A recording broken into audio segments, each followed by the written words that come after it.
നമസ്കാരം. കണ്ണൂർ റെയിൽവേ സ്റ്റേഷനിൽ മന്ത്രി വീണ ജോർജിന് നേരെ നടന്ന പ്രതിഷേധത്തിൽ ദുരൂഹതയേറുന്നു. മന്ത്രി സമരക്കാർ മർദ്ദിക്കുന്ന ദൃശ്യങ്ങളൊന്നും CCTV-യിൽ കണ്ടെത്താനായിട്ടില്ല എന്നാണ് അന്വേഷണ സംഘം വ്യക്തമാക്കുന്നത്. എന്നാൽ മന്ത്രിക്ക് പരിക്കുണ്ടി എന്ന മെഡിക്കൽ ബോർഡ് റിപ്പോർട്ട് നിലനിൽക്കെ പോലീസ് റിപ്പോർട്ടുകൾ മന്ത്രിയുടെ ആരോപണങ്ങൾക്ക് വിരുദ്ധമാണ്. കണ്ണൂർ റെയിൽവേ സ്റ്റേഷനിലെ 55 CCTV ക്യാമറകളിൽ നിന്നുള്ള ദൃശ്യങ്ങൾ RPF-ഉം റെയിൽവേ പോലീസും വിശദമായി പരിശോധിച്ചു. എന്നാൽ മന്ത്രിയെ സമരക്കാർ മർദ്ദിക്കുന്നതോ ആയുധങ്ങൾ ഉപയോഗിച്ച് ആക്രമിക്കുന്നതോ ആയ ദൃശ്യങ്ങൾ ഒരിടത്തുമില്ല. മന്ത്രിക്ക് ചുറ്റും കനത്ത പോലീസ് വലയം ഉണ്ടായിരുന്നുവെന്നും സമരക്കാർ മന്ത്രിക്ക് അരികിലേക്ക് എത്തിയിട്ടില്ല എന്നുമാണ് സ്പെഷ്യൽ ബ്രാഞ്ച് റിപ്പോർട്ട് വ്യക്തമാക്കുന്നത്. സമരക്കാർക്കെതിരെ തിരിഞ്ഞ മന്ത്രിയെ പോലീസ് ഉദ്യോഗസ്ഥർ അനുനയിപ്പിച്ച് പിന്തിരിപ്പിക്കുവാൻ ശ്രമിക്കുകയായിരുന്നുവെന്നും ഈ റിപ്പോർട്ടിലുണ്ട്. അതേസമയം മന്ത്രിയുടെ ആരോഗ്യനിലയിൽ ആശങ്കയുണ്ടെന്ന് മെഡിക്കൽ ബോർഡ് വ്യക്തമാക്കിയിരുന്നു. കഴുത്തിനും ഇരു കൈക്കും നേരിയ ക്ഷതമുണ്ട്. കഴുത്തിലെ പരിക്ക് കാരണം വലതു കൈക്ക് മരവിപ്പ് അനുഭവപ്പെടുന്നുണ്ടെന്നും ഡോക്ടർമാർ നിരീക്ഷിച്ചു. റെയിൽവേ CI സുധീർ മനോഹറിന്റെ നേതൃത്വത്തിലുള്ള സംഘം മന്ത്രി ചികിത്സിച്ച ഡോക്ടർമാരുടെയും ഗൺമാൻ അഭിലാഷിന്റെ മൊഴി രേഖപ്പെടുത്തിയിട്ടുണ്ട്.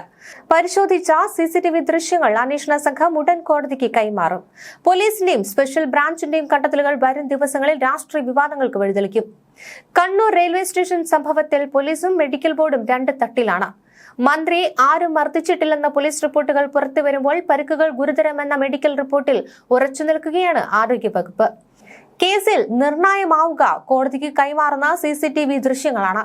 മന്ത്രി വീണ ജോർജിനെതിരായ പ്രതിഷേധം കയ്യാങ്കളിയിലേക്ക് കടന്നില്ല എന്ന സ്പെഷ്യൽ ബ്രാഞ്ച് റിപ്പോർട്ട് സർക്കാരിനെ പ്രതിരോധത്തിലാക്കുകയാണ്.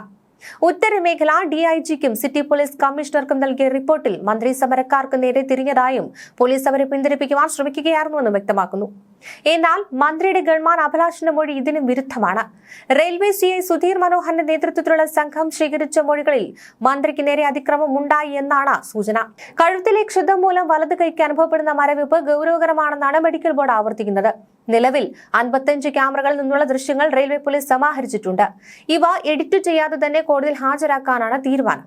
സമരക്കാർ മന്ത്രിക്ക് അരികിലേക്ക് എത്തിയിട്ട് പോലുമില്ലെന്ന സ്പെഷ്യൽ ബ്രാഞ്ച് കണ്ടെത്തൽ കോടതി അംഗീകരിച്ചാൽ വധശ്രമം ഉൾപ്പെടെയുള്ള വകുപ്പുകൾ നിലനിൽക്കില്ല.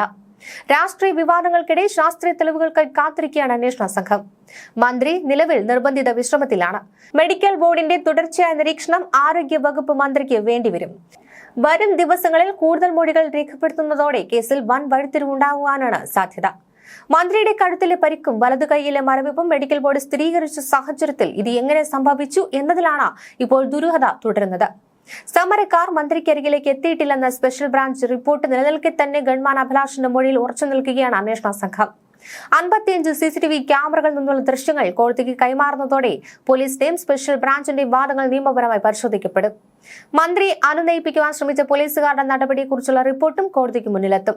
മന്ത്രിക്ക് നേരിയ ക്ഷതമുണ്ടെന്ന ഡോക്ടർമാരുടെ നിരീക്ഷണം അക്രമം നടന്നോ അതോ ഉന്തിനും തള്ളിനും ഇടയിൽ സംഭവിച്ചതാണോ എന്ന കാര്യത്തിൽ വ്യക്തത വരുത്തുവാൻ ഫോറൻസിക് പരിശോധനകൾക്കും സാധ്യതയുണ്ട്.